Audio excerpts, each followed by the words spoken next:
अगली बार जब आप किसी रेलवे स्टेशन पर ट्रेन का इंतजार कर रहे हो या किसी फाटक पर खड़े होकर तेज रफ्तार ट्रेन को गुजरते हुए देख रहे हो, तो जरा एक काम कीजिएगा, नीचे देखिएगा। स्टील की भारी पटरियों के नीचे, लकड़ी या कंक्रीट के स्लीपरों के बीच आपको हमेशा एक ही चीज दिखाई देगी, पत्थर। लाखों की संख्या में खुरदरे, नुकीले, धूसर रंग के पत्थर हजारों किलोमीटर तक फैले हुए, चाहे आप भारत में हो या इंग्लैंड में या अमेरिका में, रेलवे ट्रैक के नीचे ये पत्थर हर जगह मौजूद होते हैं। लेकिन क्या आपने कभी सोचा है, क्यों हम अपनी सबसे आधुनिक, सबसे तेज रफ्तार ट्रेनों को आखिर ढीले ढाले पत्थरों के ढेर पर क्यों टिकाते हैं? क्यों नहीं सीधे एक मजबूत कंक्रीट की सड़क बनाकर पटरियों को उस पर कस दिया जाता? इसका जवाब सिर्फ पैसों की बचत नहीं है, बल्कि ये जवाब छुपा है रेलवे इंजीनियरिंग की एक शानदार सोच में, जो न सिर्फ ट्रेन को जमीन में धंसने से बचाती है, बल्कि हमें एक ऐसी कहानी से जोड़ती है जिसकी जड़ें समुद्र में तैरते पुराने जहाजों तक जाती हैं। रेलवे ट्रैक के नीचे पड़े पत्थरों का रहस्य।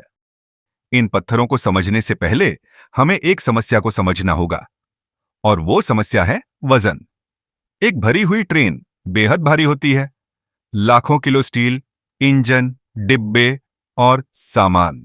अगर इतना सारा वजन सीधे जमीन पर डाल दिया जाए तो क्या होगा? जमीन दब जाएगी, मिट्टी कुचल जाएगी, पटरी टेढ़ी हो जाएगी और नतीजा दुर्घटना। यहीं से कहानी में एंट्री होती है इन पत्थरों की। तकनीकी भाषा में इन्हें कहा जाता है ट्रैक बैलेस्ट। अगर रेलवे ट्रैक को एक लेयर केक की तरह सोचें, तो सबसे ऊपर स्टील की पटरियां, उनके नीचे स्लीपर यानी टाई, और सबसे नीचे ये पत्थर। इन पत्थरों का काम है एक कुशन की तरह काम करना। ये ट्रेन के भारी और सघन वजन को फैला देते हैं, जिससे नीचे की जमीन कुचलती नहीं। अब यहां एक बेहद दिलचस्प बात है, रेलवे ट्रैक असल में जमीन से कसकर जुड़ा नहीं होता, वो पत्थरों पर तैर रहा होता है। ना कोई गहरी बोल्टिंग, ना कंक्रीट में जकड़न, सिर्फ घर्षण और पत्थरों का वजन। यही लचीलापन ट्रैक को कंपन सहने की ताकत देता है, वरना तेज रफ्तार ट्रेन के दबाव में पटरियां टूट सकती थीं। अब आप सोच रहे होंगे, अगर पत्थर ही लगाने हैं तो नदी के चिकने गोल पत्थर क्यों नहीं? जवाब है फिसलन। जरा कल्पना कीजिए, आप चिकनी गोलियों पर चल रहे हैं, फिसलेंगे ना? अगर ट्रैक के नीचे गोल और चिकने पत्थर होते तो ट्रेन के कंपन से वे लुढ़क जाते और पटरी अपनी जगह से खिसक जाती। इसलिए इंजीनियर इस्तेमाल करते हैं कुचले हुए पत्थर, जैसे ग्रेनाइट या क्वार्ट्जाइट, जिनके किनारे तेज और नुकीले होते हैं।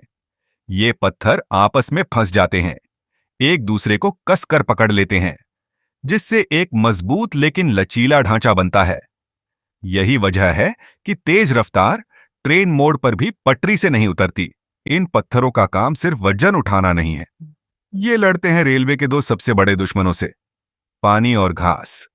अगर ट्रैक सीधी मिट्टी पर होता तो बारिश में कीचड़ बन जाता, अगर कंक्रीट होता तो पानी जमा हो जाता और जंग लगने लगती। लेकिन पत्थर पत्थर होते हैं पूरी तरह पोरस। बारिश का पानी सीधा नीचे चला जाता है, बिल्कुल एक बड़े ड्रेनेज सिस्टम की तरह। आपने कभी रेलवे ट्रैक के बीच घना जंगल देखा है? नहीं ना, क्योंकि इन नुकीले पत्थरों में पौधों का उगना बहुत मुश्किल होता है। अगर पौधे उग जाएं, तो उनकी जड़ें मिट्टी को कमजोर कर देंगी और ट्रैक अस्थिर हो जाएगा। बैलेस्ट नाम कहां से आया?